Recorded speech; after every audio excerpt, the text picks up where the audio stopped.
131 Microeconomics.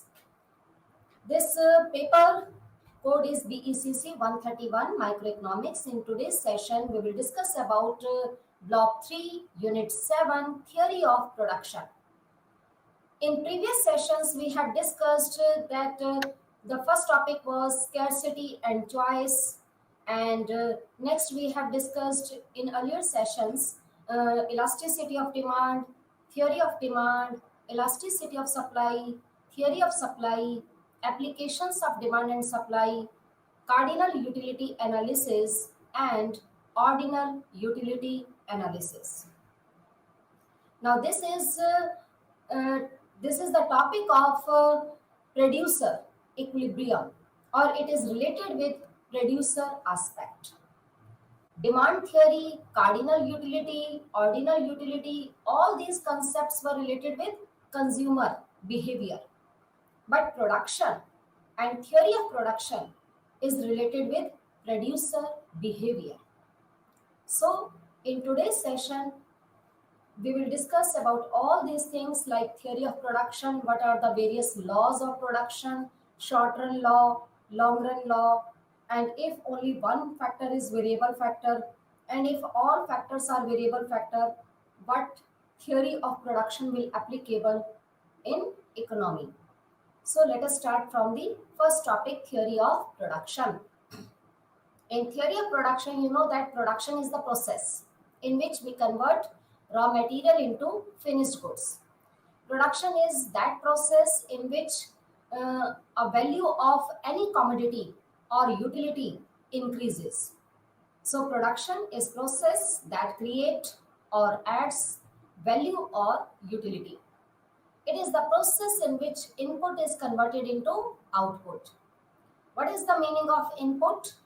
Inputs are those factors which are used for production of goods and services. For example, main basic four inputs are land, labor, capital, entrepreneur. And other inputs are like raw material, fuel, etc.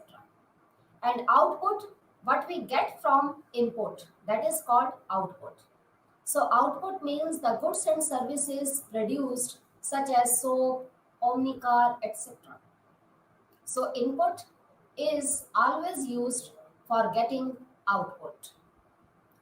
In Unit 7, production function, in this theory, production theory, we will discuss about if one variable input is available in an economy, or total, what is the meaning of total product, average product, marginal product. These are the three types of production. Now, what is the relationship between TP, AP, and MP? Law of variable proportion we will discuss in today's session, and returns to factor, it is known as returns to factor or law of diminishing return also.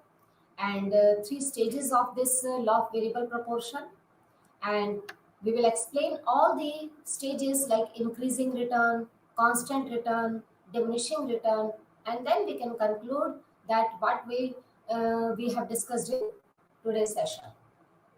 So let us start from first topic, theory of production. This theory of production tells us that how we can get output with the help of input. Production is a process. You know that it's a continuous process in which we can make goods and services with the help of intermediate goods or with the help of inputs. So production process, if only one factor is variable and if two or more factors are variable, these two things show different types of production theories. If only one factor is variable, then law of variable proportion will be applicable. And if all factors of production are variable, then returns to scale law will be applicable. So production has two theories, two laws. One is returns to factor and other is returns to scale. One law is based on short run and other law is based on long run. and how a producer can get optimal combinations of output with the help of optimal combination of input, and what is the economic region of production. This tells us theory of production. Next is in this production theory, first of all, topic is production function. After that, types of production function, types of factor input, TP, AP, and MP, assumptions of this law, three stages of this law, and law of variable proportion. What law of variable proportion explain? We will discuss about all these things. Now, what is production function? Production is a function of input. In other words, we can say that production function is a technical relationship of input and output. Production function shows technical relationship between input and output.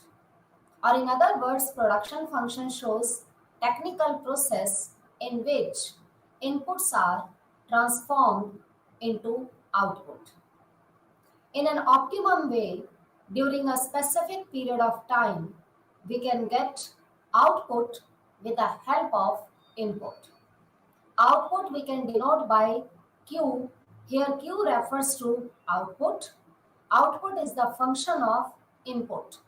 Here we are using two input like labor and capital. In economics, capital is denoted by K and labor is denoted by L, and F shows function. So output is the function of input and output is denoted by Q. So we can write production function in this form like Q is equals to F in bracket L and K. These are two main important inputs through which we can get output and we can produce goods and services. So production function explain the technical relationship between input and output. Next is time period is classified by Marshall in basically three parts. One is market period or very short period. Second is short period. Third is long period. But here we will discuss about two time period like short run and long run. What is the difference between short run and long run? Short run explain that we have very less time period and we can change only variable factor units for the production of goods and services, but we can't change fixed factor units in short run due to lack of time period, because we don't have too much time, so we can't change all fixed factors in short run. But in long run, we have too much time. We can easily change all the factors of production according to our requirement. If we want to change all factors of production simultaneously, then we can change it in long run only, but not in short run. So short run is a time period in which only one factor of production is, we assume that at least one factor of production is fixed like land, and labor is a variable factor. If we want to increase the production of output, then we can change only the fixed variable factor units like labor, but land will not change. Land unit will remain constant or fixed. And in long run, all the factors of productions are variable, so we can change simultaneously all the factors of production, and we can increase output level according to the demand of the commodity. So this is the basic difference between short run and long run. Short run is a short time period. It is clear by its name, in which at least one factor remains constant like land and other factors are variable. If we combined fixed factor with one variable factor unit, then law of variable proportion will be applicable. And in long run, if all the factors of productions are variable, we can easily change all factor units, then our production scale can change. It means if we are doing production in a small scale, then we can move from small scale to large scale in long run. It is possible only in long run, because in long run all the factors of productions are fully variable. No one is called fixed factor in long run. Next is types of production function. What are the various types of production function? There are generally two types of production function. One is law of variable proportion, and second is law of returns to scale. Law of variable proportion is also known as returns to factor or law of diminishing return. Law of variable proportion has another two names, but law of returns to scale has only one name, returns to scale. But law of variable proportion is also known as returns to a factor and law of diminishing return. And third law is change in proportion, in which we can get some economies of scope. So basically there are two laws of production, law of variable proportion or returns to factor and returns to scale. Next is factors are, we know that factors are generally four: land, labor, capital, entrepreneur. These are main producing factor of production, and these factors are known as primary factors, because without these factors we can't produce any type of goods and services. So main producing factors are four, but with these factors we have to use some other factors like raw material, fuel, electricity, etc. For the production of goods and services, we can classify factors into two parts. One is fixed factor and other is variable factor. Fixed factors are those factors which remains fixed. It will not change according to the changing output. It means fixed factors are those factors which we can't change in short run. But in long run, we know that we have too much time period, so we can change easily all the factors of production. So fixed factors are those factors which is in a fixed amount for the firm and must be paid for even if the firm decides to produce zero output. If firm is not producing any output, but firm has to pay the cost of fixed factor, either firm is producing or not producing. For example, building cost is fixed cost. If you have hired building from the owner of the building, then you have to pay rent. Either you are using that building for production of goods and services or not. So this is called fixed cost or fixed factors. But variable factors are those factors which can change according to the requirement, and the division of factors depends upon the time period. That time period is short run or long run. If there is a short run time period, then fixed factors remains fixed and variable factors remains variable. If we want to increase the output level, we can change only the variable factor units, not fixed factor units. But if time period is long run, then we can change all the factors of production easily, because in long run all factors are known as variable factor. No one is called fixed factor. So this is the difference between fixed and variable factor, which is very important to understand, because the two laws of production are based on the fixed and variable factors classification. Next is the law of variable proportion. Now, what is the short run law and first law of production? The first law of production is known as law of variable proportion. This law states that as the quantity of one factor is increased, keeping the other factors constant or fixed, the marginal product of that factor will eventually decline. If we assume that some factors remains constant like land, capital, remains constant. Only labor is the main variable factor which we can change, as well as we increase the unit of variable factor. In the beginning, production will increase. After that, production will become maximum. And at last, production will start falling. So in this case, production is uh, varying from increasing to decreasing.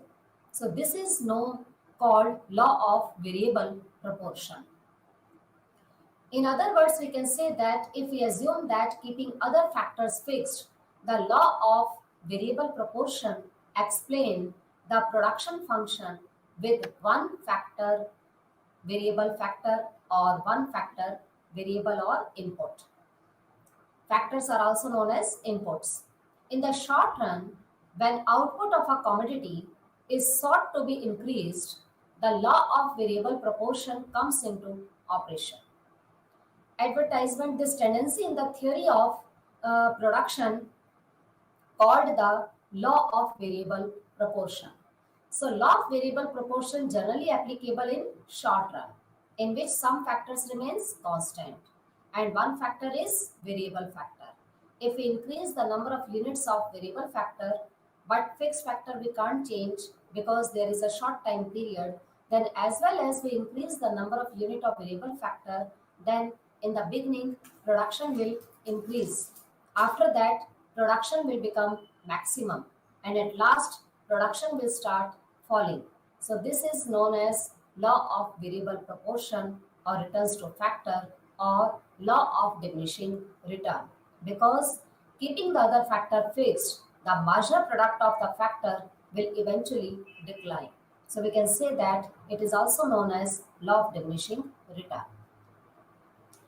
Next is, for example, if we assume that a farmer has 30 acres of land for cultivation.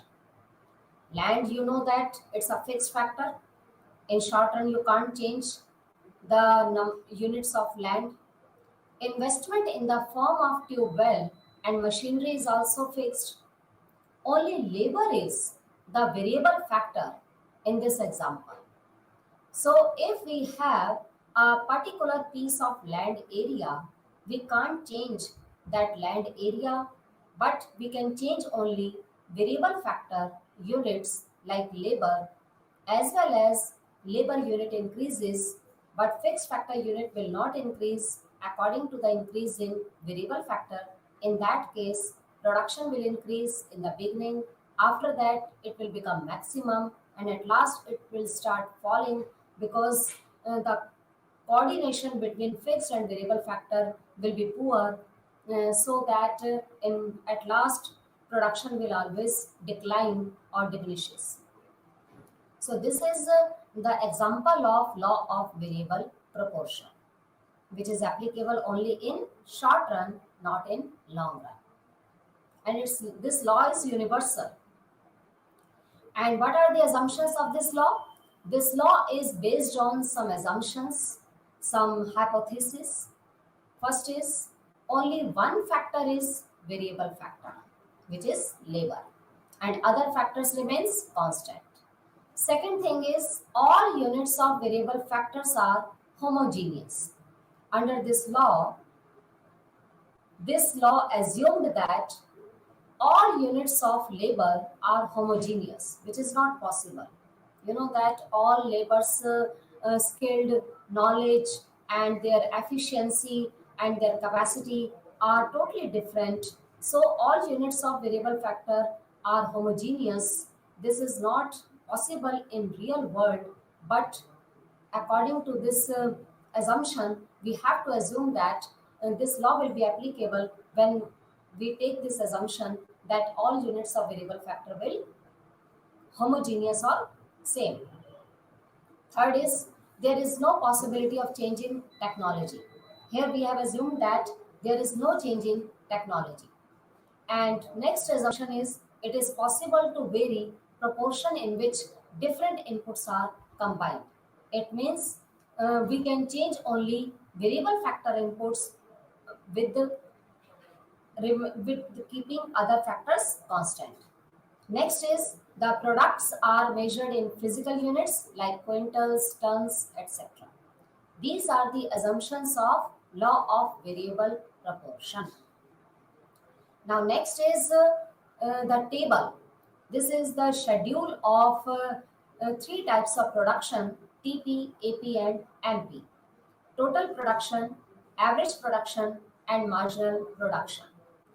If we assume that the number of labor we are increasing like 0, 1, 2, 3, 4, 5, 6, 7, 8, 9, and 10, and total production when the unit of input like labor unit is 0, then output will also be 0.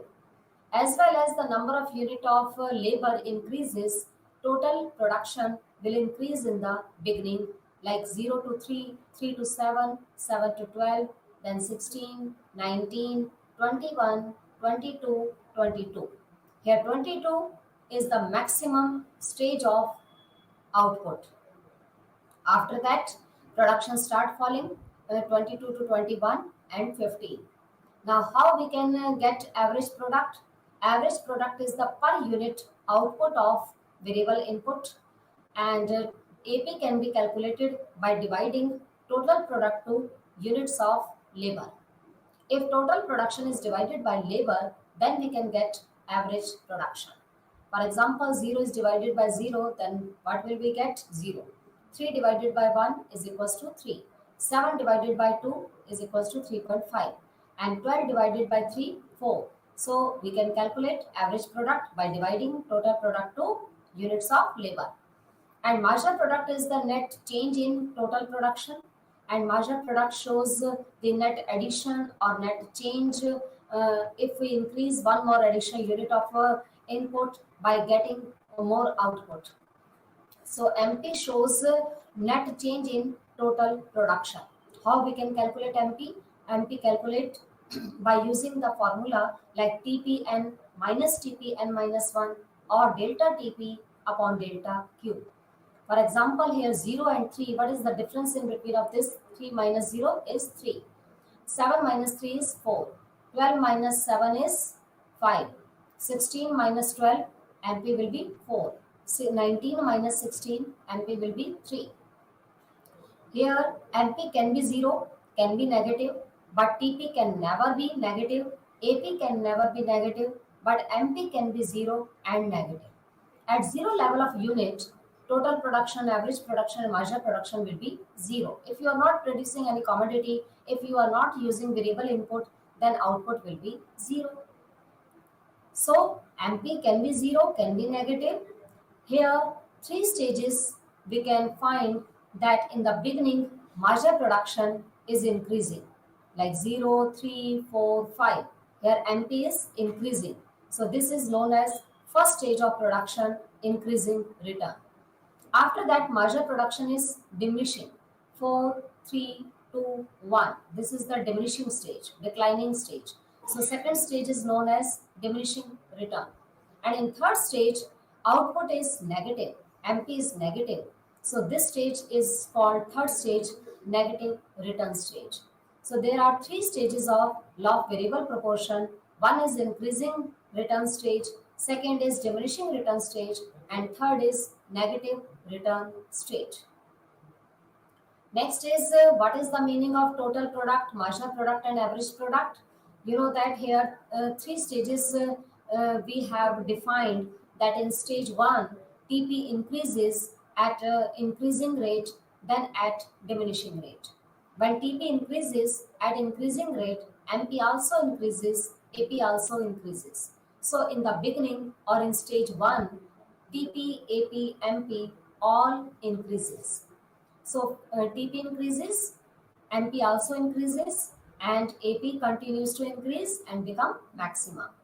In second stage, when TP become maximum and TP increases at diminishing rate and become maximum, in that case, MP will become 0 and AP become equal to MP and then begins to diminish. In third stage, TP start falling. When TP start falling, MP will become negative and AP continues to fall but will always be greater than 0 because average production can't be 0. Next is theory of production or three stages of production. We can explain with the help of diagram also. Here, three production curves are given. One is total production curve, second is average production curve, and third is marginal production curve.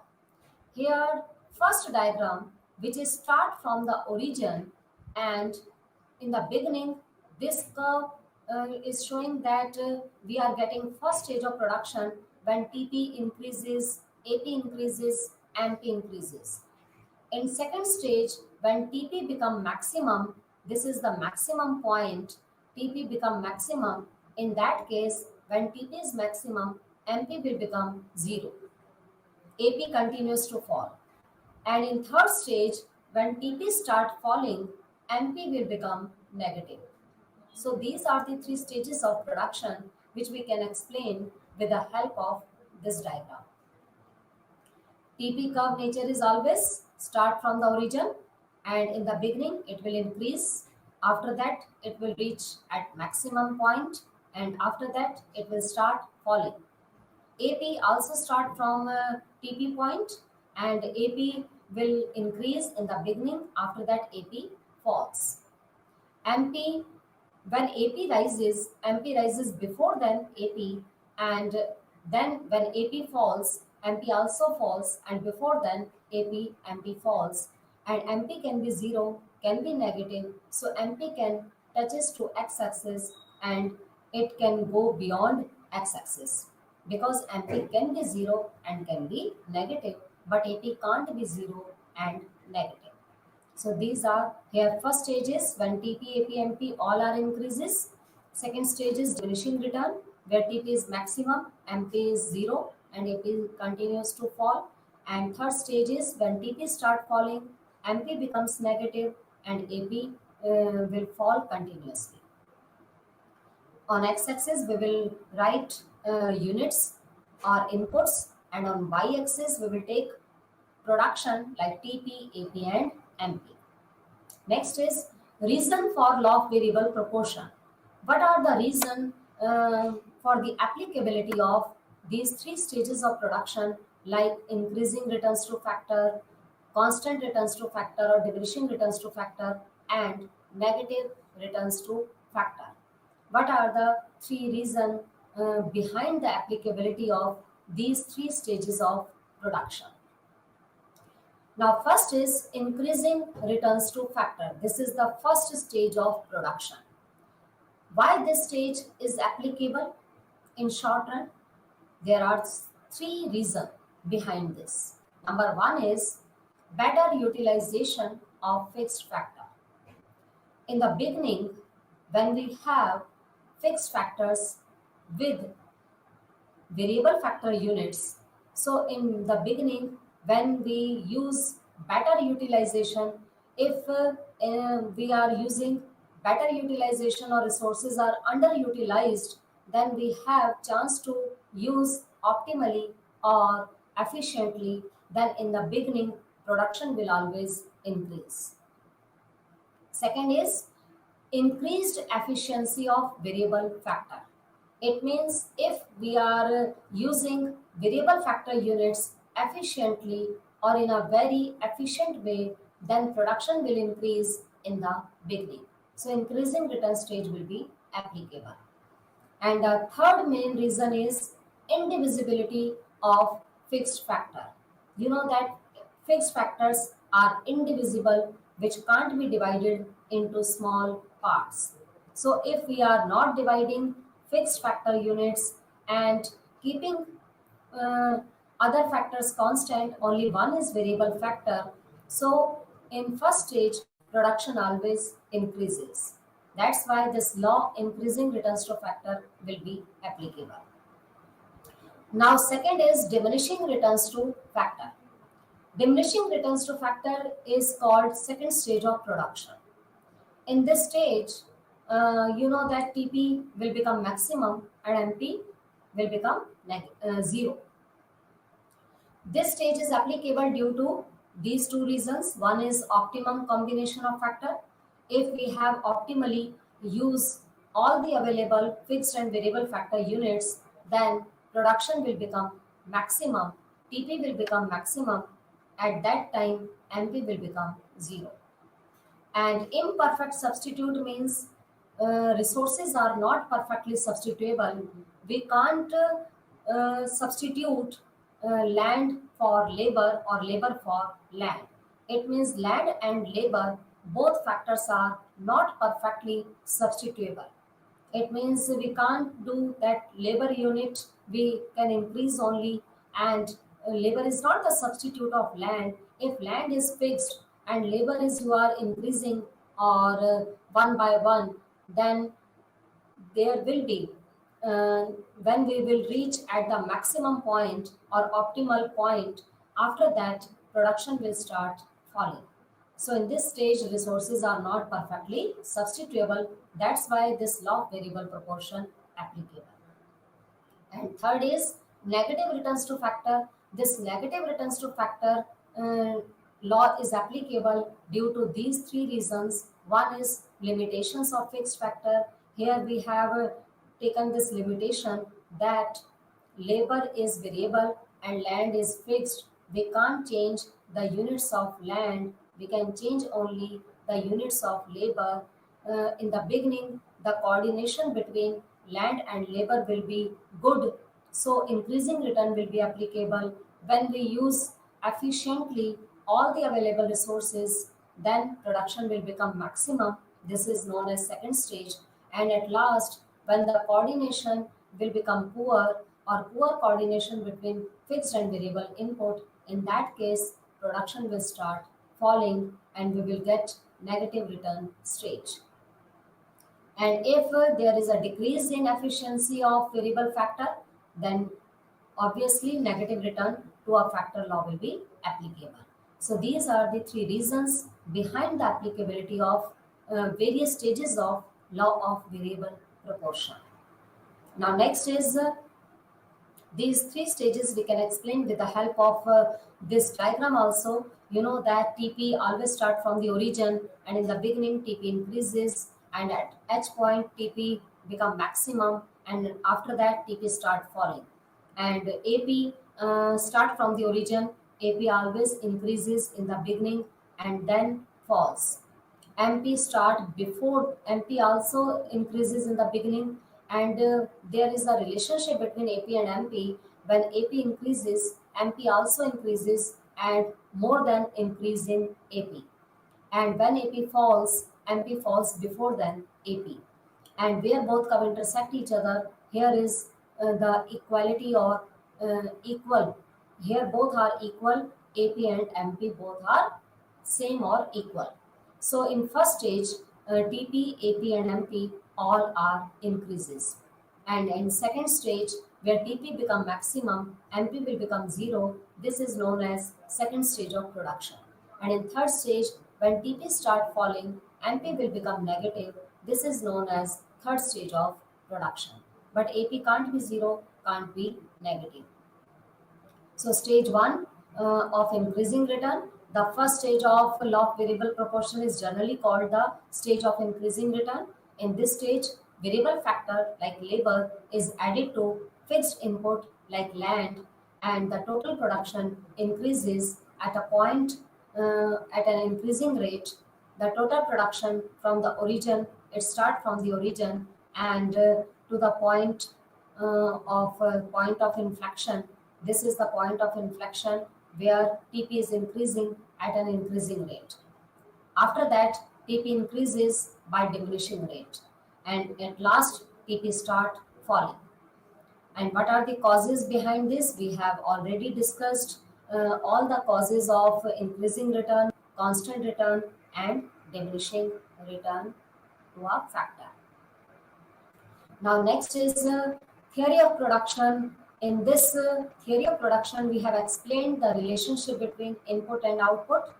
The relationship between input and output is explained by production function, and production can be defined as an activity to convert input into output, which can be used by the ultimate user.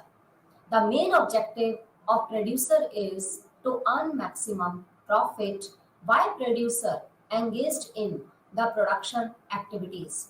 The main objective of producer is in engaging the production activities is to maximize the profit and to minimize the cost and to maximize the sale of the output and to maximize the total revenue, to acquire larger market share and to ensure company's growth and stability. Why producer engaged in production activities? So these are the following reasons and these are the following purposes or objectives behind that a producer always want to gain maximum profit at minimum cost. Producer always want to maximize his sales revenue. Producer always maximize total revenue and to acquire larger market share and to ensure company's growth and stability. So this is the theory of production in which we have studied now law of variable proportion. And the rational decision. What is the rational decision under these three stages of production? If you are a rational producer, then which stage of production you will select? First stage is increasing return, second stage is diminishing return, and third stage is negative return. So there are three stages exist in the law of variable proportion. So being a rational producer, which type of stage you will opt or you will choose, and which stage is better for every producer? So a rational producer will never produce in stage 3 because in third stage marginal production is negative. A rational producer will also not produce in stage 1 where the MP of fixed factor is negative. The producer always choose the second stage of production because in the beginning, because first stage is showing that increasing return, production is increasing. When production is increasing, then why you will stop the production? You will continue the production level. So when you reach second stage of production, in that case production will become maximum and MP will become zero. So this is the rational decision by the producer. So rational producer always opt second stage of production, which is known as diminishing return to a factor. So first stage he will not choose, third stage he will not choose. In which stage he has to choose? He has to choose only second stage of production. That will be better for the producer to gain maximum profit and output. Now, next law is returns to scale. Returns to scale is a long run law. In long run, you know that all the factors of productions are variable. No factor is fixed. Accordingly, the scale of production can be changed by changing the quantity of all factors of production. In long run, we have too much time period so that we can easily change all the factors of production simultaneously. So long run law is known as returns to scale. What are the assumptions of this law of returns to scale? Here are five assumptions. One is the factor of production like land, labor, capital, entrepreneur, all factors are variable because this law is applicable in long time period. Second assumption is this law assumes constant technological advancement. This means that there is no technological change over the course of time considered. Third assumption is there is a perfect level of competition in the market. Next is the output or returns are measured in physical terms. It means we can estimate accurately all the output level, either it may be total product, average product, marginal product, we can estimate it in physical terms. And next is it is based on long run analysis. So these are the assumptions of law of returns to scale. Next is, what is returns to scale? Returns to scale generally tells us that there is a change in total output on account of the change in factors of production. In the same proportion is called returns to scale. Returns to scale has also three stages. One is increasing returns to scale. Second is constant returns to scale.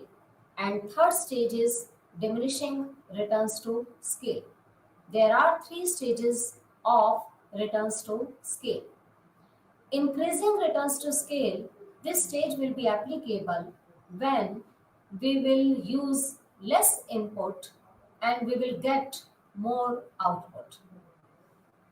For example, if we are using only 10% input but getting 20% output, so this is known as increasing returns to scale. If we are using only 10% input and getting also same level of output, means 10%, that is called constant returns to scale. And if we are using 10% input but getting only 5% output, that is known as diminishing returns to scale. Because we know that in long run, all the factors of production can be easily changeable and all factors are variable factor. In long run, we can change all the factors simultaneously for changing the output level. So if we use 10% input and get 20% output, that is increasing return. If we use the same amount of output with the help of same level of input, 10% input, 10% output, that shows constant returns to scale stage. And if 10% input but get only 5% output, that will show diminishing returns to factor stage, diminishing returns to scale stage. In this diagram, here first diagram is showing that in long run, first of all, this is line which is 45-degree line. This 45-degree line is showing that in long run we can change simultaneously both the factors like labor and capital.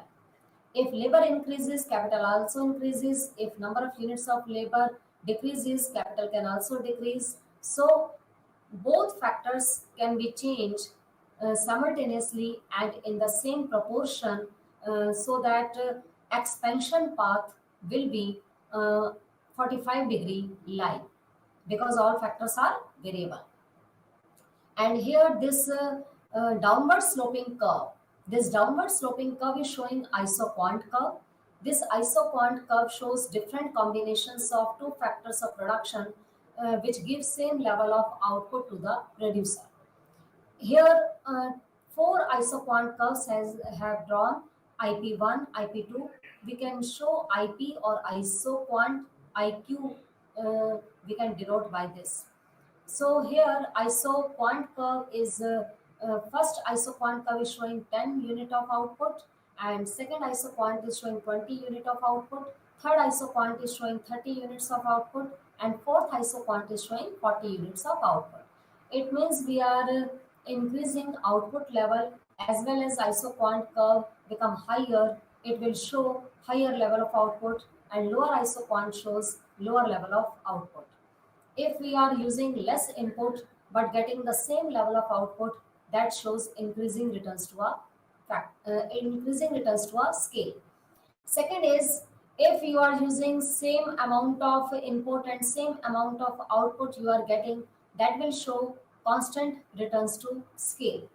And if any line which start from the origin, either it may be a 45-degree line or less than 45-degree angle or more than 45-degree angle, all will show constant returns to scale stage. And diminishing returns to scale stage is showing that we are using more input but we are getting less output. That's why here diminishing returns to scale law will be applicable. Now next is causes of increasing returns to scale. What are the main causes behind this returns to scale law? There are some causes like technical and managerial indivisibilities, higher degree of specialization, and dimensional relations. Generally, there are two main reasons of applicability of returns to scale. One is economies of scale and other is diseconomies of scale. But the causes of increasing returns to scale is that if technically we are efficient and all the techniques we are using in an optimal way and managerial indivisibilities exist in the economy, then we can use all the managerial expertise in a good way for the production of goods and services, then definitely production will increase. If there is a higher degree of specialization, if people who are engaged in the production units, they are more specialized, they are well expertise, then production will definitely increase and increasing returns to scale law will be applicable. And third is dimensional relationship, and if they are all things are interrelated with each other and there is a good coordination between all factors of production, then increasing returns to scale law will be applicable. Now next is example of increasing returns to scale.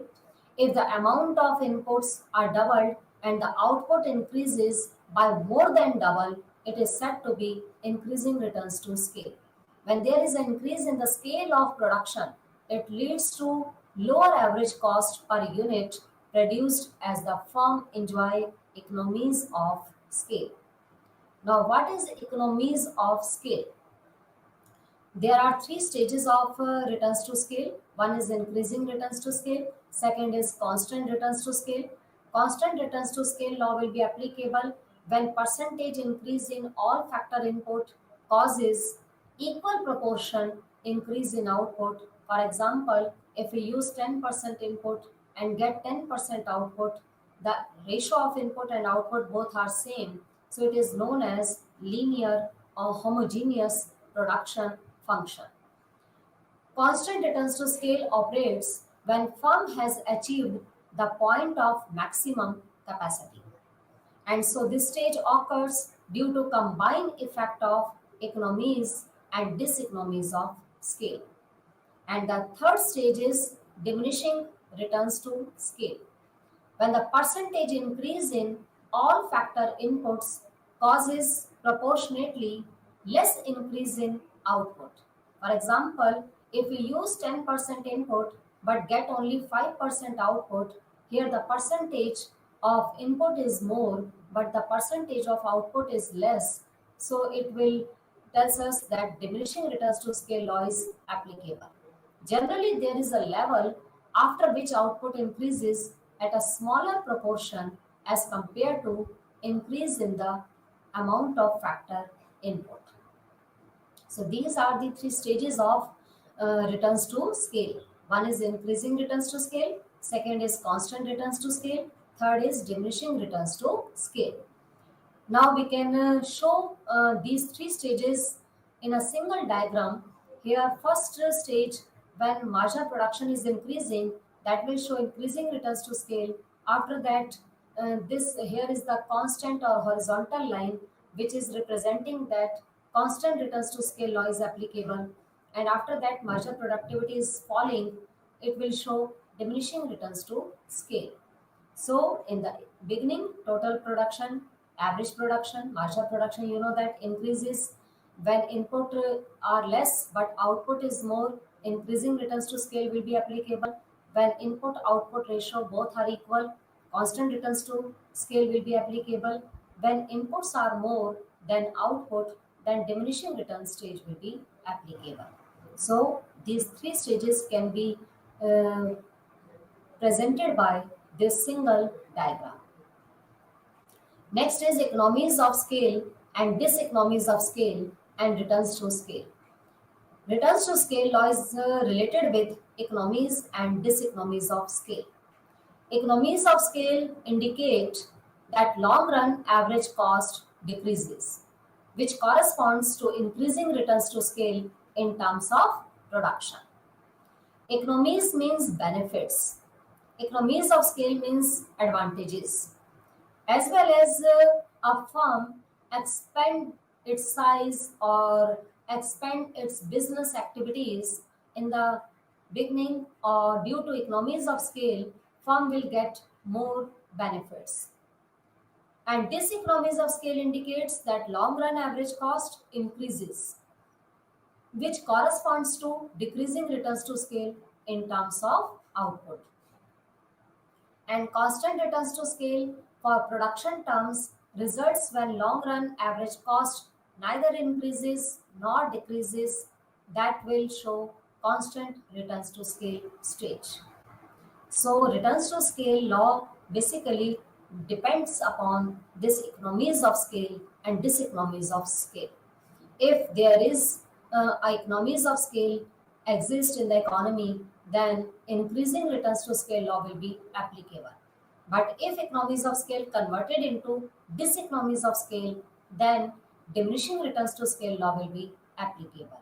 And if there is a neither increase in average cost or nor decrease in average cost in long run, then constant returns to scale will be applicable. Economies of scale can be divided into two parts. One is internal economies and next is external economies. Internal and external, these are the two types of economies of scale. Internal economies highlight the advantages that a company obtains due to the use of modern technologies. And internal economies firm can get internally by using internally its all factors of production. If firm get advantages by fully or optimal utilization of resources, then internal economies will be exist. And external economies are the advantages that a company obtains because of external factors. Next is internal economies of scale. Internal economies of scales are generally like labor economies. You know that in a firm, under the firm, labor works and manager works under the firm, and in a firm of these labor, manager, risk, finance, raw material, and all these machinery, all these things which are used in a firm for the production of goods and services, all these things are known as internal factors. And if all these things or all these factors are efficiently utilized by a firm, then definitely firm will get internal advantages or internal economies of scale. For example, labor economies, when a firm expands its size, it could immensely benefit by organizing its labor force by employing skilled and expertised labor, which help to increase output and reduce cost of production. Second is technical economies. Technical economies, when firm adopt modern technologies and it could increase its output significantly at a relatively lower cost, such economies are known as technical economies, which is not available to small firms. If firm size is large, then firm can get technical economies of scale. Third is marketing economies. The marketing economies are one of the important benefit which a firm obtain when it expands. It will be producing in adequate quantity, which may confer bargaining power to the firm to market its output. Next is external economies of scale. External economies of scale is the associated advantage outside the firm. Internal is related with inside the firm, and external is related with outside the firm, but within the same industry. It is associated with an increase in the industry. So, in this, cost per unit depends on the size of the industry and not on the firm. In case of external economies of scale, cost will diminish.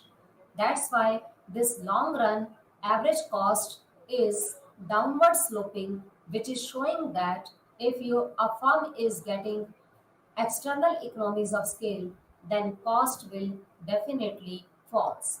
That's why this LRAC curve is downward sloping. LRAC means long run average cost curve. Due to the existence of this external economies of scale, long run average cost curve start falling. That's why it's a downward sloping curve. Diseconomies of scale. Economies of scale are responsible for increasing returns to scale stage, but if economies of scale converted into diseconomies of scale, then diminishing returns to scale law will be applicable. Diseconomies means disadvantages or demerits. If you are increasing your firm size, you are doing business in a very larger way, then diseconomies of scale are the forces that causes large firms and governments to produce goods and services at increased per unit cost. The concept is totally opposite from the economies of scale. Economies of scale are expressing the benefits of the increasing the size of the firm, but diseconomies of scale is showing that when firm size expands in long run, then there could be mismanagement between some activities, so that diseconomies of scale is showing that some firms, if they are increasing their size, it will be very difficult to manage all the activities of business in an efficient way. In this case, firm will bear some losses and disadvantages from expanding the size of the firm. It will increase the cost of the production per unit. So in this case, diminishing returns to scale law will be applicable. Next is what will be the effects of diseconomies of scale? When diseconomies of scale increases the cost of production, it means that a business has moved beyond their optimum size. Businesses are suffering from productive inefficiency. Higher unit cost will reduce total profits of the firm. Businesses may then have to change higher prices in order to convert their increased cost, and firm will lost competitiveness. It could lead to decline market share and also fall in their share price. So these are the effects of diseconomies of scale. So diseconomies of scale are responsible for existence of diminishing returns to scale stage. What is the key difference between economies of scale and economies of scope? A strategy used for cutting cost by increasing the volume of unit produced is known as economies of scale. Economies of scope implies a technique to lower down the cost by producing multiple products with the same operation or input. In economies of scale is implemented, the average cost of production is reduced. On the other hand, economies of scope imply proportionate saving in the cost of producing multiple products. In economies of scale, the firm gains cost effectiveness due to volume or increase in size of the firm, whereas cost effectiveness in economies of scope is due to varieties offered. Economies of scale is a strategy which are used by the organization since a long time. Conversely, economies of scope is relatively a new strategy. Economies of scale involve product standardization, while economies of scope involve product diversification. So, economies of scale generally occurs when a bigger size of the firm is using. In the opposition case of economies of scope, in which the same plant is used to manufacture distinct product. Now we can conclude from the today's session that in short run production function, which shows a maximum quantity of good or services that can be produced in by a set of inputs, assuming the other factors constant. But in long run, returns to scale law will be applicable, in which all the factors of productions are fully variable and simultaneously change. So in today's session, we have discussed about all the production theory in which short run and long run, both the law we have discussed. Thank you.